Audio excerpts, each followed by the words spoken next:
परीक्षित को उत्थानपाद के वंश का वर्णन श्रवण कराया। उसके बाद प्रियव्रत के वंश का वर्णन कराते हैं कि हे परीक्षित, इस प्रियव्रत के वंश में अनेक ऐसे प्रतापी धर्मात्मा राजा हुए, उनके विषय में अब मैं आपको कथा श्रवण कराता हूँ। हे राजन, महाराज प्रियव्रत, इन्होंने भगवान की बहुत तपस्या की, भगवत भक्त थे और भगवान की आराधना करके, तपस्या करके प्रभु को प्रसन्न किया। परीक्षित ने पूछा, भगवान आप ये बताइए कि जब ये निवृत्ति परायण थे तो इनकी आसक्ति ग्रस्त में कैसे हुई, ग्रस्ताश्रम में इनकी रुचि कैसे हुई भगवान? तो सुखदेव जी महाराज ने कहा, राजन हे परीक्षित, जो प्रभु की इच्छा होती है वही होकर के रहता है। जब भगवान की इच्छा हुई, प्रियव्रत से कहा कि आप ग्रस्ताश्रम स्वीकार कीजिए और उससे प्रजावृद्धि कीजिए। तो प्रियव्रत का विवाह जो है विश्वकर्मा की पुत्री वहश्मती के साथ हुआ। इनके 10 पुत्र हुए और एक ऊर्जस्वती नाम की कन्या हुई, उसका विवाह शुक्राचार्य जी के साथ हुआ। उनके एक कन्या हुई जिसका नाम देवयानी था, जिसका विवाह ययाति के साथ हुआ था। यह सारी कथा आपको आगे के स्कंद में श्रवण कराई जाएगी।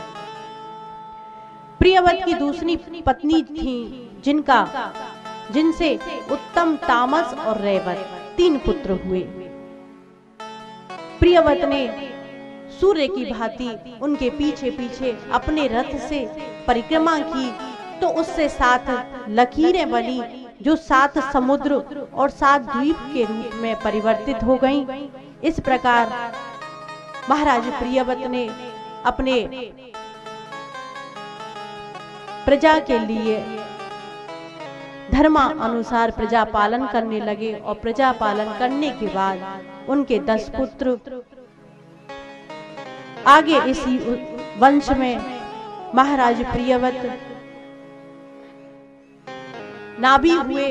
नाभि की पत्नी मेरु देवी के गर्भ से भगवान ऋषभ का जन्म हुआ, प्राकटीकरण हुआ है।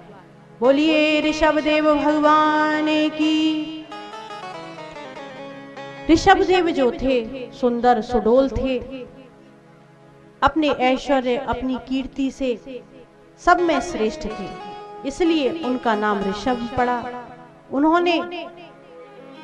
उनका विवाह जो है इंद्र की पुत्री जयंती के साथ हुआ। उनके 100 पुत्र हुए, जिनमें सबसे बड़े पुत्र का नाम था भरत और शेष जो थे उनमें से 100 पुत्रों में से एक भरत जी हुए और उन्हीं में से 9 जो पुत्र थे वह नव योगीश्वर बने, जो भागवत के अंतिम उपदेशों में नव योगीश्वरों और राजा निमि का संवाद आएगा। श्री सुखदेव जी महाराज कहते हैं, राजन ऋषभदेव जी ने अपनी संतानों को उपदेश किया।